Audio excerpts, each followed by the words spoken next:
Yeah, I felt good, honestly. I mean, I was out for nearly 10 weeks, like 9 to 10 weeks. So I think I did it pretty well in a way as well. The strategy, like Greg said it before the match, and you saw it. No, he took us out three front players, and give the chance to another players because, of course, the games that we have ahead, against Houston on Wednesday, and then we need to go to Minnesota. So 3 games in 7 days. It's a tough week, and for me especially because I'm coming back from a difficult injury. It was I think a pretty good strategy. So yeah, I mean, I felt well. The result was good. I think the people who came in as well. We have a very complete squad right now. Without injuries and bad injuries. We'll see how Derek is, but I think he's going to be all right. But then after that, I think it was a good point against Colorado. You know that they are in a pretty good form. The altitude over there. Then the first half it was so hot as well, and then like I said, they were in a pretty good form. That's why they are. I mean, they win the match that they haven't played, they're going to be on top of that conference. So I mean, I think it was a good point for us, a good result. But obviously, we can improve so much more in our performances, not only individually but as a collective, as a group. And I know while you were away, you prioritized still being a leader and a voice in this locker room, whether the finishes were disappointing or exciting. Why was that important to you, and how did you keep in touch with the team, even though your presence may not have been on the field? I mean, and honestly, from the most humble place, is like I know my value. I know that I'm an important player, but like the other 23 players, we have our uniqueness, we have our qualities. Each one of us, probably, as you know, I'm a very loud guy. There are other ones that are more like an introvert. They don't speak that much. I'm a guy who likes to speak, to communicate a lot in a way, but everything from the place of seeing it the best for the team, because I don't need credit. I don't want credit. I don't need personal awards. I don't want that, because what I want is the sixth championship for these organizations, and for that I know that I'm not better, I'm not worse than anyone over here, and we all have just different roles. So that's the only thing that is in my mind, and with my uniqueness, with my personality, I try to just express, to try to share. If I have knowledge that it could help, if I have words that it could inspire, that by my example, by my professionalism inside and outside the pitch, I mean, I'm just trying to do the best as I can, and that's the only thing that I want to share honestly to all my teammates, to all the people around here. Is like, we all need to try to do our best, to try to be the best version of ourselves, and then from that put in service to the organization, to try to win the titles, because everyone over here, even the marketing guy, the press guys, everyone over here are working for the same goal, that we want to see Galaxy in the MLS Final Cup and lifting that trophy. And last one for me here. What will it mean to you to take the pitch in front of the Galaxy fans again for the first time in a while? Oh, looking forward. I'm very excited, very motivated, and I just want to go over there to try to do my best, and hopefully we can get the 3 points against a very difficult team as Houston. Thanks, Javier. We'll see you on Wednesday. See you on Wednesday. Thank you. We'll go with Josh Guzman for the Galaxy next. Josh, go ahead. Hey, Javi, welcome back. Thank you. Good to see you. Thanks. With this injury, being it was a repeat injury, was there any sort of tendency to maybe, think the worst? It was almost 2 months out last time. You come back, like you said, 12 weeks. Was there a tendency to sort of fall back into maybe some of the stuff that was last year? And was it frustrating being week to week? It seemed like every week we would say, yes, he's getting better, but he's not quite ready. I mean, it wasn't the same injury as before. It was a complete different one. It was in the same leg, but a different muscle. Of course, it was because in the way of the load and the games that I was playing, and then as well because I have a scar tissue in that leg that make a little bit more complicated or affect a little bit, so my injury can happen. It was a complete different one, and I mean, it's an injury. It's like sometimes you cannot prevent over that. There are things that you're doing in the best way, but that's part of the job. That's part of this sport. too. You can see the Olympic athletes too. They prepare for 4 years and they are ready, and then suddenly they can get injured in the competition. You cannot prevent sometimes. In my opinion, I think we all did, because I don't want to blame anyone. I don't think it was an injury to blame a fitness guy, to blame myself, to blame the manager, to blame someone. I think we are over that. We're so responsible, all of us, that we're in the place that we know we can do better every single time, not even when you get injured as well. Right now, for example, I can do better. Each day I wake up and I try to be the best version of myself. So, I mean, the past is the past. It's done. I was away for 9 weeks almost, and then my team did pretty well. They hang there, and I'm just trying to come and help my team, because I don't think I'm the solution. I don't think I'm going to be the hero over here. I'm just one more player trying to do the best as he can to make this team improve better, and then hopefully with goals, with assets, with performances. In any way, I'm just trying to do my best, because I want to get back all the confidence, all the trust, and all the positive vibes and everything this organization is always giving to me. Thanks, Javi. You're welcome. We'll go with Larry Morgan next. Larry, go ahead. Hi, Javi. Welcome back. Thanks for taking our Thank you. questions. I have a two-part question. The first part is, when you were working to return from the injury, was there ever a time where you thought you might not be able to be back this season? No. Did it ever get that frustrating or that depressing? No. Not at all. No. Okay. What Sorry, but it's like, no, it never happened in my mind that it was going to be an injury. Like, optimistic that you would make it back? sorry, can you repeat? What kept you confident that you would make it back? The passion, the love, and the reality and certainty that it was an injury with a period of time, and we just need to be patient for that period of time, and that sooner or later that time will pass by, and I was going to be ready. Okay, my second question is, as you were watching the team basically as a fan during the 12 games that you missed, what were your thoughts on the team? How were they looking? What were your overall thoughts on the team? And now Good. that you're back, have those thoughts Good, changed? very good. Trying to do the best every single game, every single time. But yeah, I mean, it's not an excuse, and people were going to think that after the response that I'm going to give. But I mean, it's the first time we're being involved, all of us, and probably on Houston, it's going to be the first time. I hope if Derek is fine, that it's going to be the whole squad healthy, without suspension, like everyone. It's been always injuries, international games. People coming, for example, like Nico. I haven't played with Nico, for example. I haven't trained with Nico, for example, since he arrived. So I mean, those are factors that they need to be like taken in consideration, and that's not an excuse. But I mean, the team is doing pretty well. Last year, we weren't not even half of what we're doing right now. We are fourth in the conference, in my opinion, what is the most complicated conference of both of them. Sorry to the East Coast, but that's my opinion. So we're trying to do as best as we can. We're top 4. I was out for 10 weeks international. Like I told you, I think we should get a little more credit. I'm not saying that we already done. We already had the perfect season. We already can celebrate and stuff like that. It's just like, I think the team is doing pretty well, but the most challenging, the most attractive thing is we still could do much better, way better. I think our ceiling, we're not even scratching the ceiling of the surface as how good this team it could be. So imagine if we are like that in 4th position in our conference. It's the first year with Greg, with the whole staff. It's going to be the first week with the whole team. Honestly, LA Galaxy is doing pretty well, and hopefully we can do it better. And then in the end, the results and everything is going to tell, yeah, you were wrong. Okay, we were wrong. We go ahead. We go again. And like Giannis said it when he won the championship in the NBA. What's next? The next one. It's like success is like that. It's just last 1 day, 2 days at most, and you need to keep going. Like life, So I think LA Galaxy is doing pretty well. I want to say that words as well in my teammates and everyone in the LA Galaxy organization here is we're doing good, of course. Good enough to be champions? We don't know. We'll see. We're trying to be as good as we can to bring one more star to this batch. Thank you for your time. You're welcome.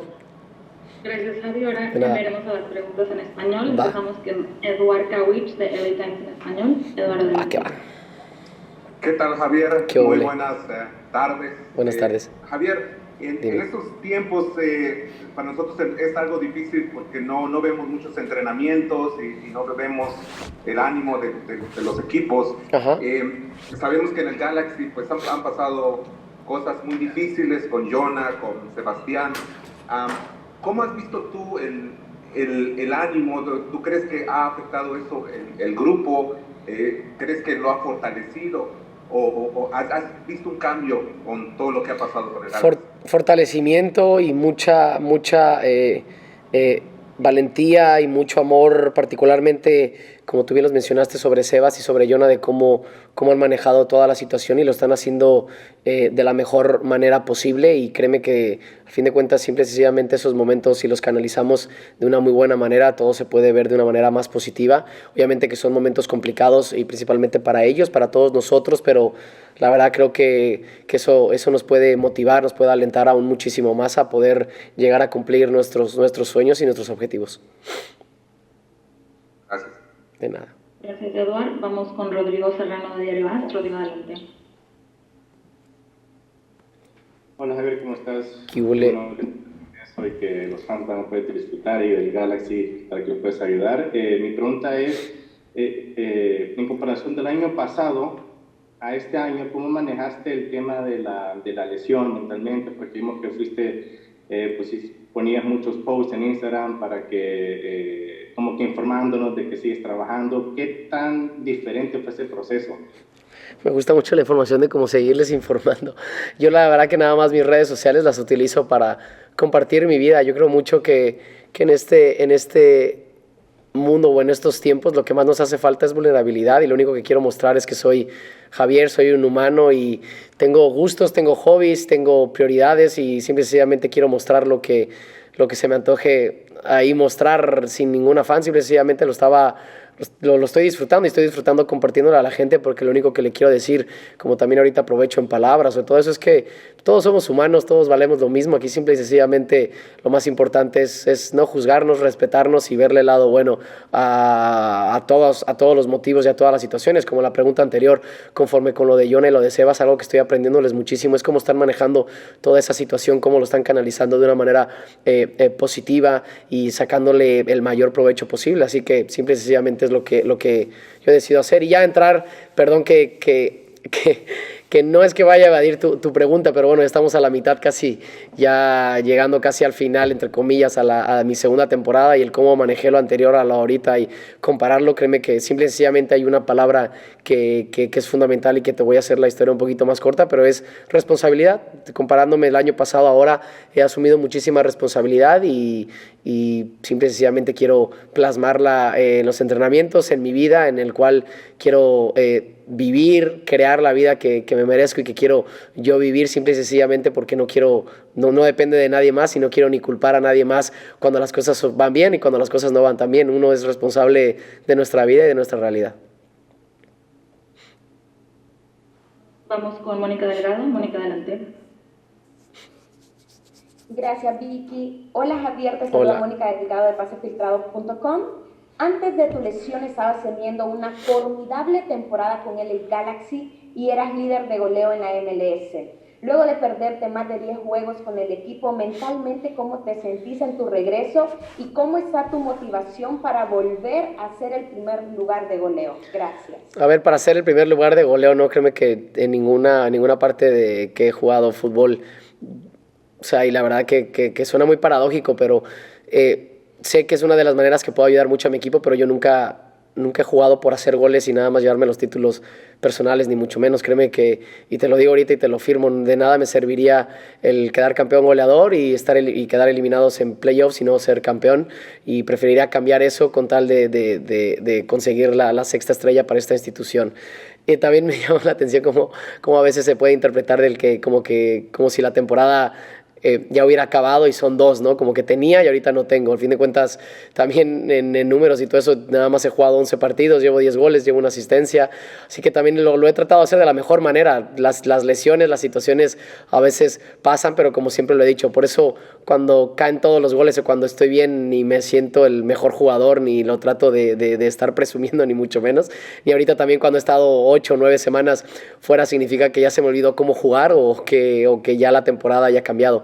aquí lo más importante es enfocarnos en el LA Galaxy, en lo que haga el equipo, que soy una pieza importante en esta institución como lo son los otros 23, 24, 25 compañeros míos, toda la gente que trabaja aquí en las instalaciones, el staff, el cuerpo médico, los entrenadores, todos. Aquí todos valemos lo mismo, todos estamos enfocados en el mismo objetivo, que es el poder llevar a esta familia a su sexta estrella, que es lo que más nos motiva y lo que más nos ilusiona.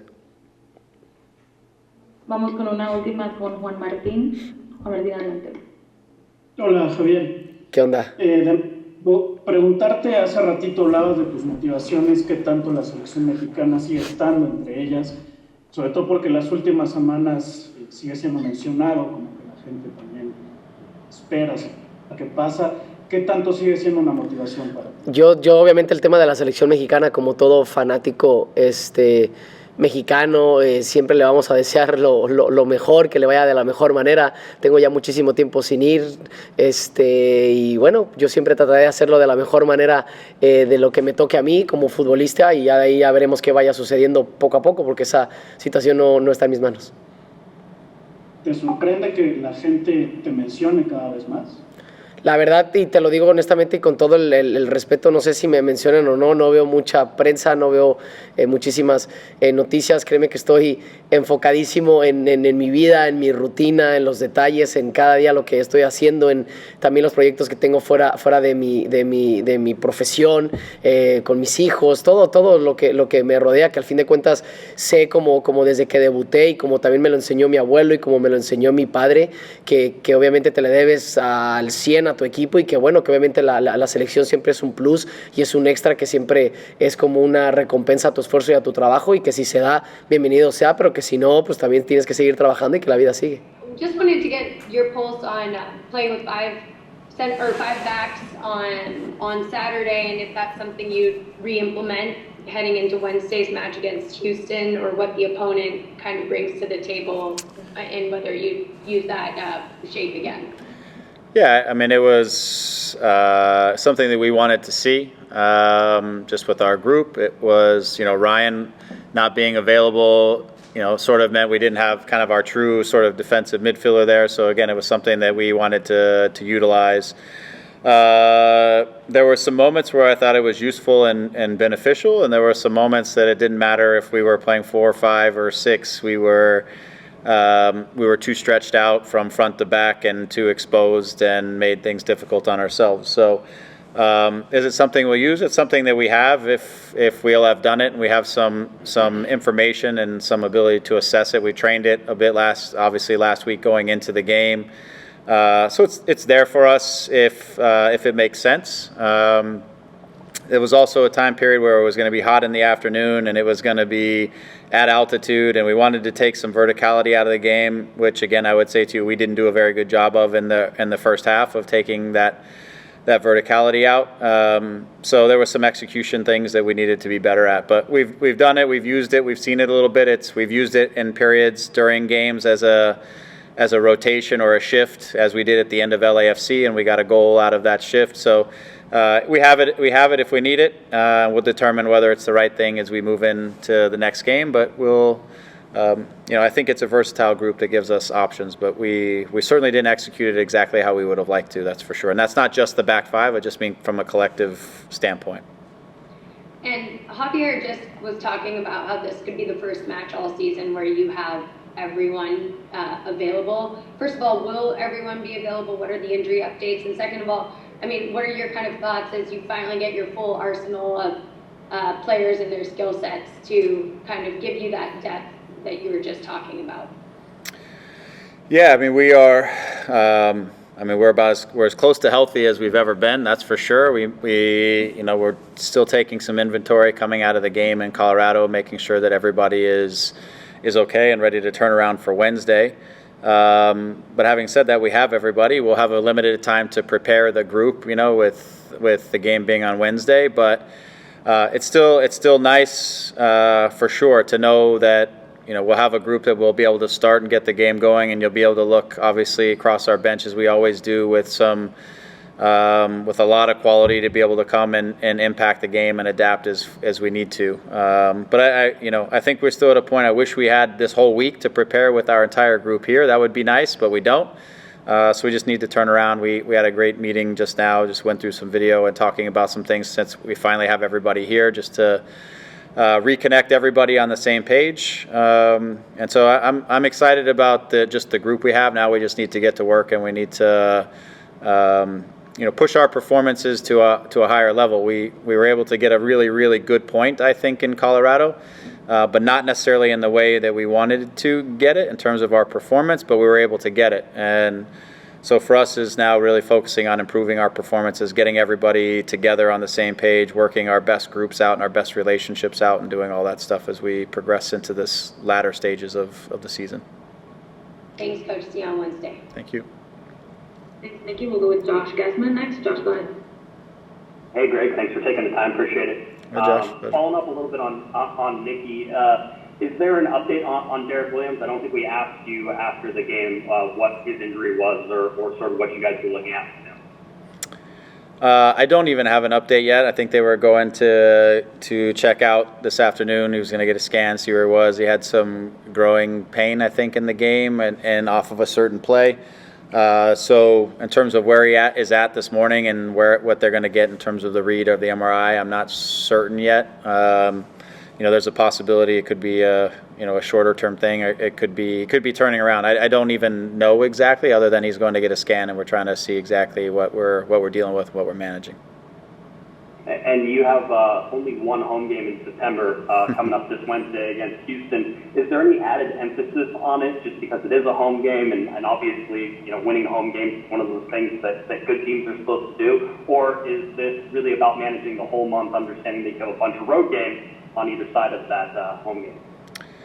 Well, I mean, as a group, we've emphasized this is a home game, and the points are important in this game because road games are so difficult in our league in general. So this is an important game for sure, and that's understood by our group. Having said that, we also need to improve just our performances, our 90 minutes of the way we're playing and how we're playing and all that kind of stuff. That ultimately gives us the best chance to be successful regardless of where we are. If we're playing better and we're more in sync and we're connected and our thought processes are on the right wavelength together as a group. So, but these points I think on Wednesday are important because we know every one of these games we have coming ahead that is on the road is going to be a real challenge and a real battle. So there is a bit of emphasis on that.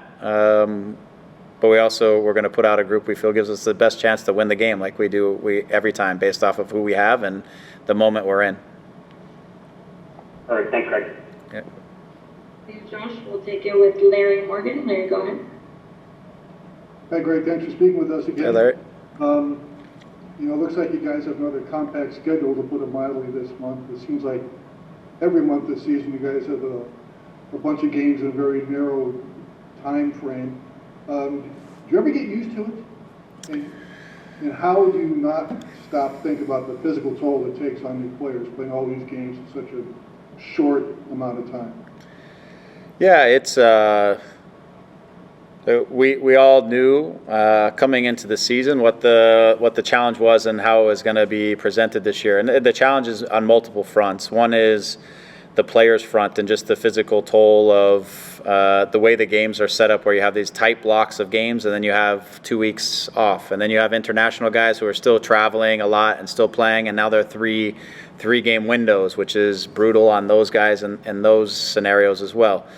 In addition to that, there's limited training time, which means when you're trying to put together a new team and you have 17 new players, you just have limited sort of windows where you have everybody together to try to continue to address things that you want to address as the season progresses. So there's a lot of challenges with it, but we as a group we're trying to make use of every minute that we have together, whether that's in the video room, on the field, whatever that looks like, to try to prepare ourselves from game to game. I think at times this year we've adapted to the opposition just to try to give ourselves the best chance to get a result. Ultimately, we want to get it to a position where I think we are, hopefully now until the end of the season, where we can just become the best version of us and make oppositions really have to deal with us, and we're going to push through that way. So it's not something that you that the players really get used to. It's not something that we love, but it just is what it is, and we need to push on with it. And the good news right now is that with everybody here, we have a lot more depth. We have options to rotate guys. Guys are going to have to step up and execute. We also, as I said to the guys today, every player was brought here with a purpose and a role to play inside of this team. And they just need to be the best version of themselves when their name is called and it's their turn to help the team be successful on the day. And we're able to have some variation because we have guys with different skill sets who do things slightly different. We've got a nice mix of and complementary players, and not everybody is the same and does things the same way. So we've got a nice group to be able to do different things. They need to trust each other and the process, and trust the process, which they've done. And so we need to keep building. Now that everybody's here, we keep building off of the hard work they've put in this far this year. How difficult an opponent is Houston? They certainly have had their history of giving you guys problems. What do you expect? With respect to their season, they've had a difficult time in terms of results. Having said that, I think the last game they played the other night was the best game they've played all year. In fairness to him, they won 3-0. I thought they looked energetic. They looked like they believed. They were working hard for each other on the defensive side, and so they look like a team that found a little confidence in that result, which always makes them a dangerous team because their record says one thing, but their last performance says something very different. And so we have to make sure again, and I think we are very much focused on us improving our performances and us improving on the things that we're trying to build. And we have to understand that the intensity level of this game, we have to bring a high level of intensity and a preparedness to play quickly and to move the ball and to exploit the spaces when they're there and to defend and transition quickly and to do all the things necessary, because this is a team that they're fighting every day for their last breath to see if they can somehow stay into this or build some momentum down the stretch. And we have to match that kind of urgency for a team that's coming in here. Thanks for your time. Yeah, thank you. We have one more from Josh Gessler. Josh, go ahead. Hey, Greg, I got special permission to ask one more. All right. This one may be a little off the wall, but just whenever it comes to your philosophy on short corners, I know that it seems like the Galaxy have taken more short corners than perhaps quote-unquote normal corners. I just wanted to know what your philosophy was on taking the short corner. Yeah, for us, the short corner is an attempt that really many times is to get the opposition moving instead of just standing in their zones and being comfortable and attacking the ball and heading things out. And it's kind of an assessment at times of how effective we think we can be if we just dump a ball in the box, and whether we think that we can out-jump the opposition or get the ball into the right spots where we can be successful. But there's a lot of times where we have an interesting group that can move the ball and create different options, and then we get the opposition on the move and having to deal with a 3 versus 2 or a different scenario, and now their reference points to defend and all that kind of change when the ball's been put into play. And so there's different philosophies on it. We will, as we move down the stretch, we'll start to settle into a very specific kind of, as we talk about it, and we've been talking about playbook and simple. Maybe simplify a few things that we want to do as we move down the stretch. So, but we've tried some different things with our group just to see also what we can create off of it, but how we can be most dangerous. Perfect. Thanks, Greg. Mm-hmm. Now we have one last one with Enrique Gutierrez. Enrique, go ahead. Thank you, Vicky. Greg, thank you for your time. Listen, I know that I believe this week you guys are going to be celebrating the Central American Heritage Night on Wednesday. So there's been a few very good contributors to the LA Galaxy from Central America. Chicharito We're and Pando Ramirez won championships for the LA Galaxy. Jaime Penedo was the goalkeeper in the last championship won in 2014. Mm-hmm. So I'm pretty sure you didn't play with them. I don't know if you have an opinion on what they contributed to the team, but I know that you played with Mauricio Cienfuegos, and I would like to know what your opinion is, what his contribution to the MLS and to the LA Galaxy was, and why it is important for the LA Galaxy to connect with that community. Yeah, I mean, as it relates to Mauricio Cienfuegos and many others in my era that came through the club, I found, especially in the early years, so 1996, early on, it was amazing at the Rose Bowl specifically in those days, just the sheer numbers and the volume of fans that would pour into the Rose Bowl and watch the game. And I would say 80% were probably Central American fans of either Mauricio Cienfuegos or Jorge Campos or the group of guys that we were playing with in a time, and it created an incredible environment and atmosphere for all of us. And I was a younger player at the time, but his ability to, and speaking of Mauricio, to entertain in the game but play with such purpose and to be a leader, to want to have the ball, to want to make a difference. And for a guy who in stature, not the biggest guy in the world, not the fastest player in the world, but man, he was clever. And like I said, he could entertain, and he's one of the players who actually gave the Galaxy its style of play and the expectation that the fans created off of, this is how the Galaxy play the game. We're a possession-oriented team. We're creative. We do all of these types of things that are entertaining. And Mauricio was one of those guys, as was Jorge Campos in the goal and the flash and the way that he did things, that this was a club that was going to entertain its fans. And also just, like I said, the sheer volume and the representation that a guy like Mauricio Cienfuegos was. He was all business. He was serious. He showed up every single day. He was a champion in the way he approached his work and his job and the way he led within our group.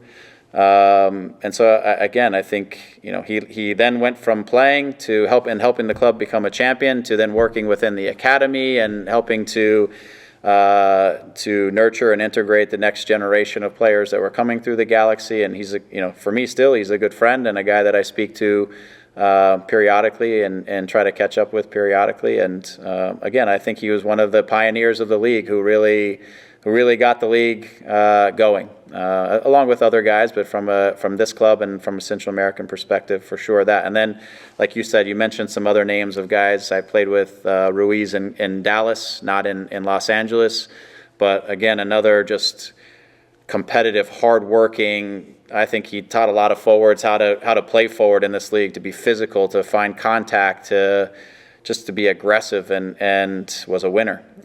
Like I said, all these guys have had an impact on where the league is today and paving the way for the success of Central American players who've all come into our league and continue to come into our league, but also just the fan base who has grown to love and follow MLS over the course of the whole existence of the league. Thank you.